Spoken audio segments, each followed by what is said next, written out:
G'day, I'm Derek Vildebrand, publisher of the Western Standard. Today is May 11th, 2022. You're watching the Alberta Report, our daily campaign updates from the campaign trail here. I'm joined, as usual, by Western Standard news editor Dave Naylor. How are you, Dave? I'm well, Derek. Thank you. Our opinion editor, Nigel Hannaford, is out and about on some business right now outside of our office, but we've got Western Standard Calgary reporter Jonathan Bradley joining us. How are you, Jonathan? Doing good. How about you? Beautiful. No one's supposed to ask me that back. Okay, we're going to be talking about the complete non-fallout from revelations that the NDP have open communists running for them in this election. Total media silence on the fact that the NDP have incontrovertible evidence that the NDP have open communists running for them right now.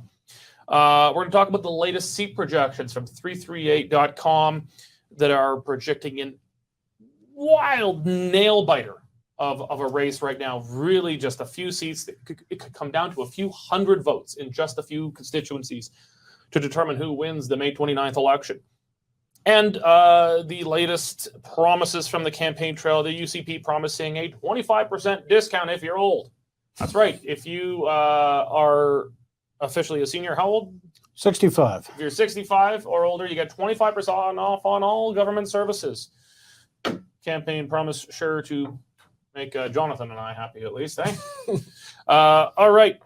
And before we get into it, just want to thank our sponsor, Canadian Shooting Sports Association. Canadian Shooting Sports Association is Canada's leading firearms rights organization in Canada. If you're a gun owner in Canada, you need to be a member. Go to CSSA-CILA.org. Or just Google them, as I do, and become a member today. It's worth every penny to defend your rights as a firearms owner in Canada. Okay, so yesterday, Jonathan, you broke the story, actually. Yeah. Edmonton MLA, two-term MLA and NDP candidate Rod Loyola previously was known for his weird secular but church-like service in the memory of then recently deceased Venezuelan communist dictator Hugo Chavez. But then you broke the story yesterday, obtaining pictures of him marching in front of a Communist Party of Canada parade with a big Communist Party banner.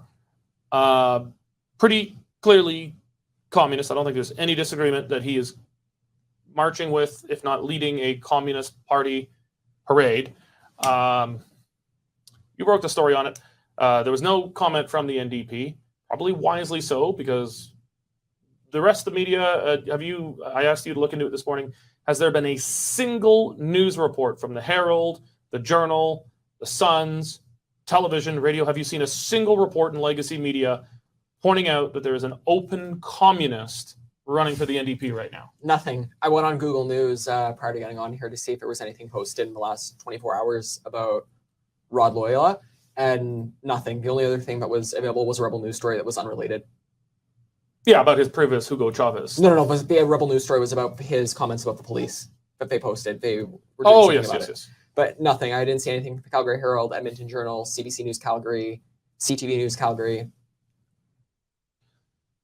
Dave, what the hell? You've worked in the legacy media. You worked at the Calgary Sun for almost most of your career before the Western Standard here.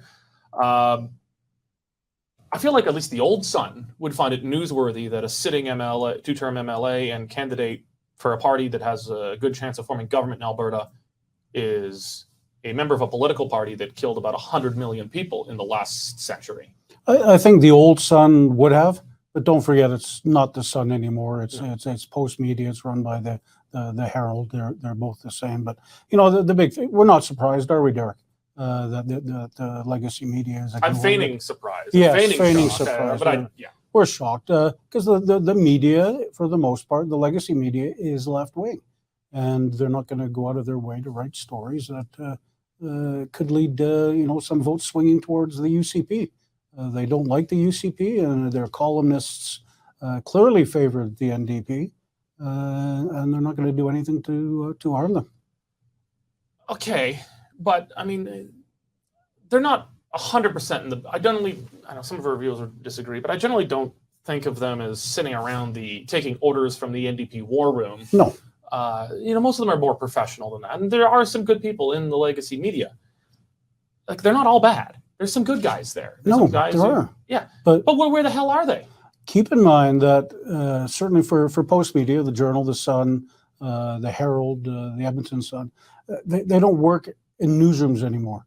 They just stay at home and work in their individual basements. So there's no exchange of ideas. There's no, talking amongst the reporters, coming up with ideas, generating ideas, saying, hey, let's go after this. There's none of that goes on, which, for a newsroom, that is exactly what you need. And I feel sorry for young journalists, unlike Jonathan, who don't get to grow up in a newsroom. They get to just work at home and don't get to experience what Jonathan does, as we abuse him here in our newsroom. Yeah, to build on that point, we actually literally do abuse him here. Yes, we did. Yeah, to build on that point, when Rebel News broke the story in the last election about Anne McGrath running for the Communist Party back in Calgary Varsity, I believe there weren't any news outlets in the mainstream media that covered it, if I'm not mistaken. There might have been maybe one or two, but I think there was passing mention of things, but there was no dedicated stories that woman who ran for Communist Party in the 80s when the Russians wanted to nuke us is running for the NDP. But there was some passing mention of it. But that could be dismissed at least a little bit as, it was the 80s.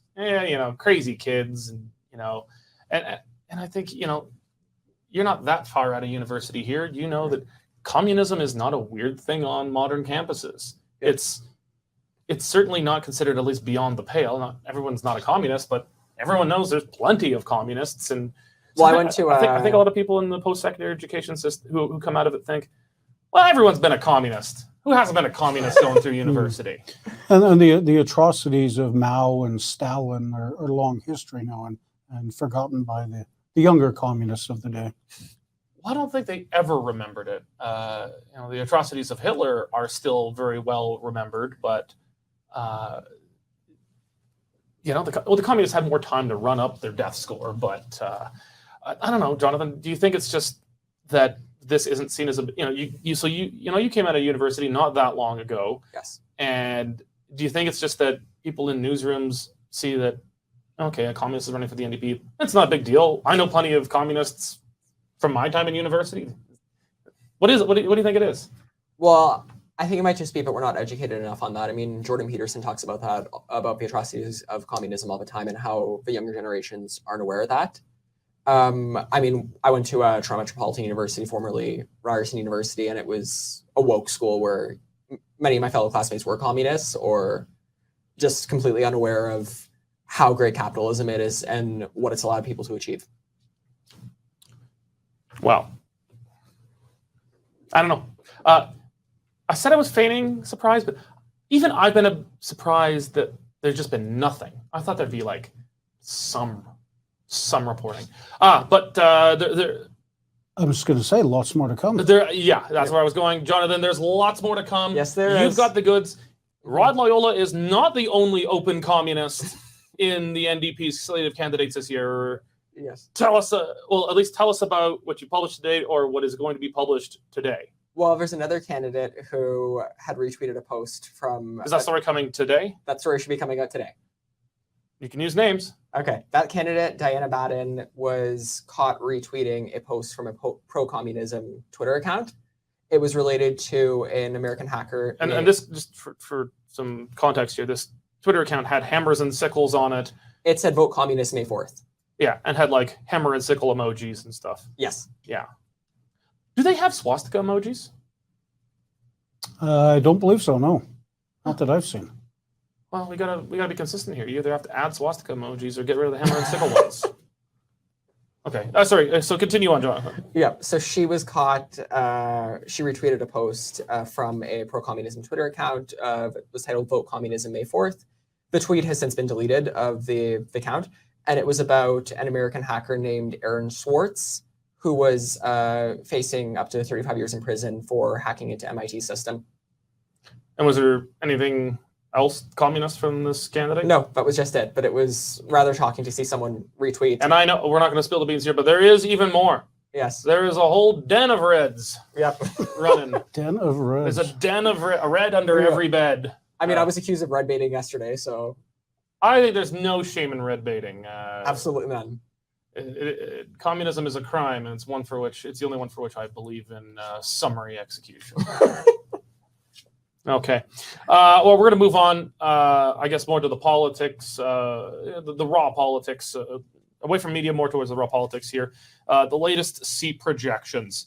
So, Jonathan, 338.com. Now, it's an aggregator. They kind of take an aggregation of generally all the credible polls that are published and kind of come up with an average of those polls generally, and then use a formula that is not exact, but pretty good generally determining how that overall vote is going to translate into actual seats on the ground.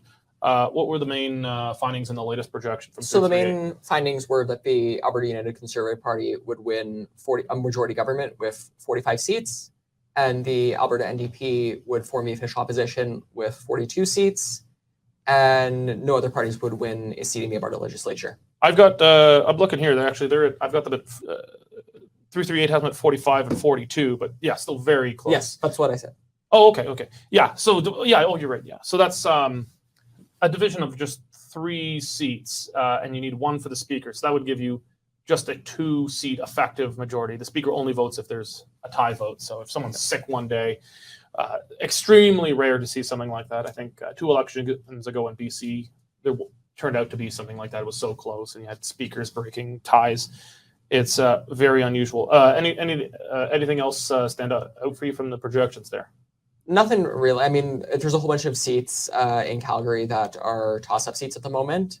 That's not really a surprise because Calgary is the battleground area. There's a few outside of Calgary that are considered battleground areas, like Banff-Kananaskis, Lethbridge East, Sherwood Park.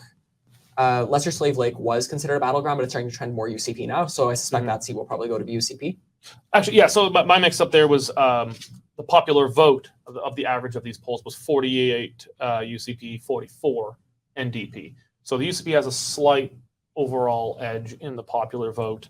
And then I think the smart wisdom, Dave, is that even if the parties were tied in popular vote, the UCP still probably comes out ever so slightly ahead because the math is just better for them. The NDP are so concentrated in Edmonton, and with the exception of a very small number of seats, the 2 in Lethbridge, Banff-Kananaskis, the NDP is totally uncompetitive outside of the 2 big cities. Right, they're basically going to have to sweep Calgary if they're going if they want to become the government.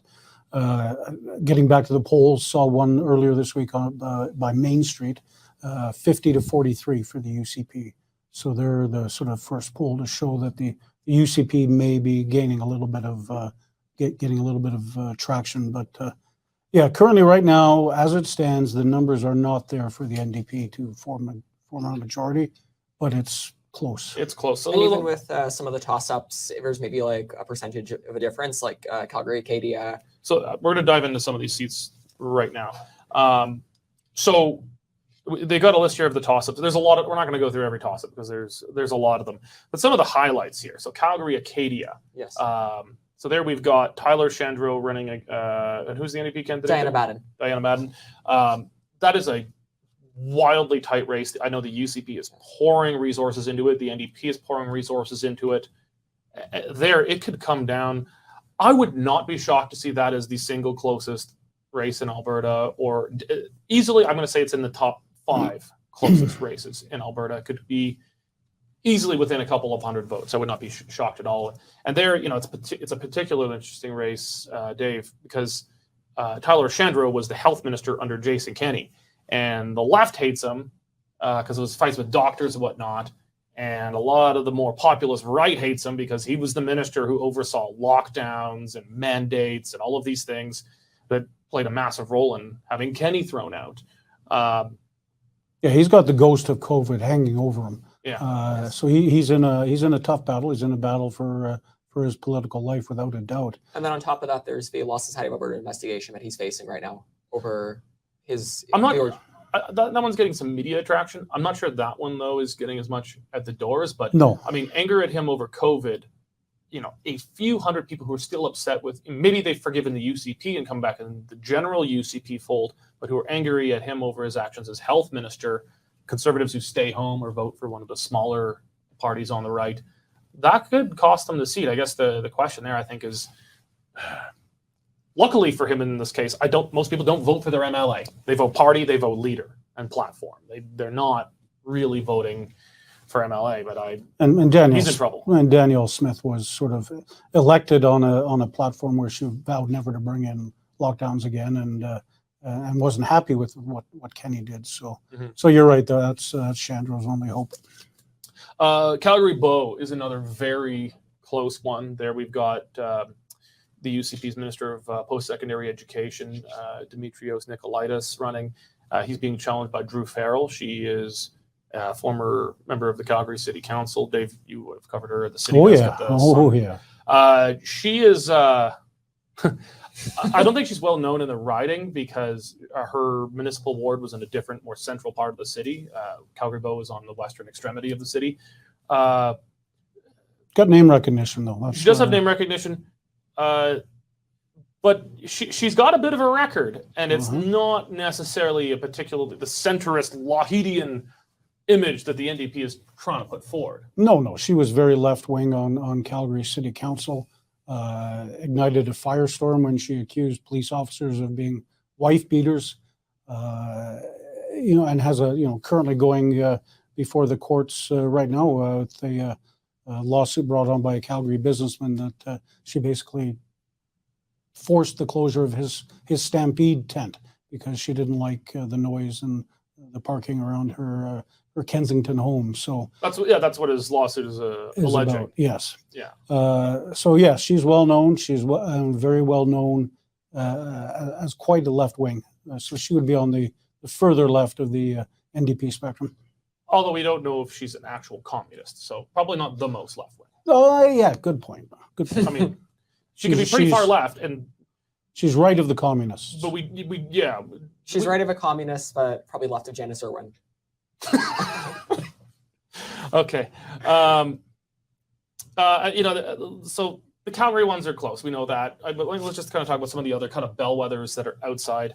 We'll start maybe Sherwood Park. So the donut around Edmonton, very important because remember, the NDP has got to run up the score so far in Calgary to get to a bare majority that these few ones really do count. So I know there's Strathcona Sherwood Park, which is a big, more sprawling one that's projected slimly to probably remain UCP. But Sherwood Park proper, Jonathan, that one is projected now to narrowly flip to the NDP. Yes, and it's Justin Walker who's running in that area. Someone who's not a high-profile name. He wasn't a cabinet minister or anything like that. But it just goes to show that the suburbs do matter with these elections. Like I know that Airdrie, for example, is set to say UCP, but some of the other suburbs in, like, say, Edmonton are leaning more towards the NDP. Yeah. I guess the only one there's only 2 seats in all of central and southern Alberta outside of Calgary that the NDP have any shot at right now. And that would be Banff, Kananaskis, and Lethbridge East. Banff, Kananaskis is a weird riding. On a map, it looks like it's a big rural one, but it's different, Dave, right? Yeah, it's, you've got the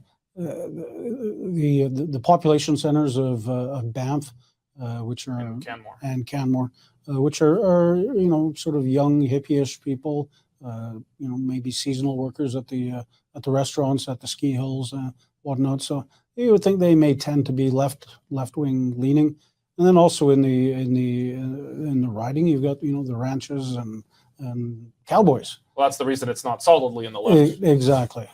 So it's all to play for at the moment. It's a weird running. Yeah, you got like rich oil guys who built nice big places in Springbank. You got ranchers and cowboys, and then you got hippies and ski bunnies. It's a weird running. What's a ski bunny? We're gonna have to explain that to you off of the air. It's no wonder we abuse you. And of course, I think the big issue in Lethbridge is healthcare and lack of doctors. Yeah, so Lethbridge, the NDP currently holds Lethbridge West with Shannon Phillips. But Lethbridge East Deputy Premier Nathan Newdorf facing very serious challenge. 338's projecting him that by a thin margin flip to the NDP right now. But I think that one's still definitely in play. Okay, not a lot of news from the campaign trail itself. And I really hate campaign promises now because it's mostly involving spending money. Some of our seniors are going to hate me for this one because I don't like this campaign promise. 25% off of fees for seniors. Okay, if the government is charging a fee for something, it should be because it costs money to do something, like a park fee, and that fee is supposed to cover that, not generate income for government. So, Dave, tell us about this promise, the 25% discount on seniors. Yeah, this is the one Premier Smith has just announced while we've been talking. They're going to offer 25% senior discount on all government services, from park passes, camping spaces, driver's licenses, driver's exams, driver's renewal. See, if you're old, you get a discount. So, Jonathan, I'm sure you're a big fan of the seniors discount here. I'm sympathetic. I want to pay less for things, but private businesses are free to give discounts for whatever they want. Seniors, veterans, police officers, whatever you want to do if it's a private business. But for government, the idea of fees as opposed to taxes are supposed to theoretically be revenue neutral. We know if you've ever registered a truck in Alberta, that's bullshit. But it's supposed to be revenue neutral. But who's got less money than seniors? I'm sorry, seniors are going to hate me, but who's got less money than seniors? Young people who have just started their careers. Guys like Jonathan who are coming out of university and they're trying to claw their way up. You got a lot of expenses. You don't have a nest egg to live on. Why don't we have like a young workers discount? So if you're 20 and you want to go to Banff, not Banff, but I guess a provincial park. Yeah, who's going to agree with you on this, and who's not going to be happy with this? Ski bunnies. Oh, Jonathan, we're gonna teach you. We should introduce him to some ski bunnies. Yes. Banff isn't closed yet. I still haven't haven't been to Banff exactly. yet. Sorry? I still haven't been to Banff yet since I moved out here. Okay, we're sending you back out east. You haven't even been anointed with your prairie oysters yet. I don't know. What's your take, Dave? Is it smart political? Is it? I'm just sick of spending promises like this that are just niche. Because, I don't get any of them. No. None of these things are for me. No, but if you're a senior, you do get them, and you would like that proposal. Anything to save money. Because there's a lot of seniors, Derek. They're not all wealthy, living on nest eggs. There are seniors who have struggled, who have a hard time getting by. I'm waiting for the hate mail in the comment section and my emails. I know all the seniors are going to hate me for this one. Just think, if we're going to have fees for government services, it should be revenue neutral to cover, if you're booking a park, a camping spot in a park. Should be the cost. Yeah, but the cost of all government services isn't revenue neutral, is it? No, then they should cut it by 25% for all everybody. of us. For Absolutely, God's sakes. I'll agree with that too. If their promise was, we're going to make the fees for government services revenue neutral, so registering your vehicle is not going to be a tax grab. It's just going to be the cost of making sure we can keep track of your vehicle. Great. $10. That's all it should cost. Yeah, probably. That would be a great promise. But if it's just, oh no, we swear it's revenue neutral, but for some reason it costs less for any demographic. I don't mean to pick on the seniors. I'd be almost as angry if it applied to me. Almost. Well, this contrasts against the Alberta NDP's policy on seniors, where they want to expand home care and make the shingles vaccine free and build more seniors housing in individual and collective settings. So I think this was just a response to that. Well, let's be honest. Most promises from most parties have nothing to do with what's good. It's to get votes. That's what this crap ball is. Okay, gentlemen, thank you very much for joining. Thank you. And thank all of you for joining us on today's Alberta Report. Remember, if you're not yet a member of the Western Standard, you need to be.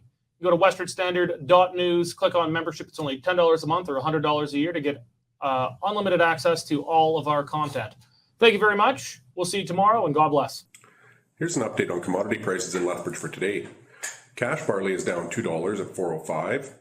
Feed wheat is down $2 at $4.04, and corn is down $5 at $3.90 per metric ton. In the milling wheat markets, July Minneapolis futures are lower 12 cents at $8.37.5, with local hard red spring bid for May movement at $9.95 per bushel.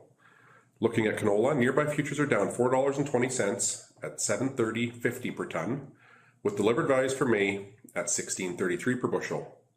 In the pulse markets, nearby red lentil prices are lower a penny at 34 cents a pound, and yellow peas are holding at $11.50 per bushel. And in the cattle markets, June live cattle added 25 cents at $163.25 per hundredweight. For more information on pricing or picked up options, give me a call at 403-394-1711.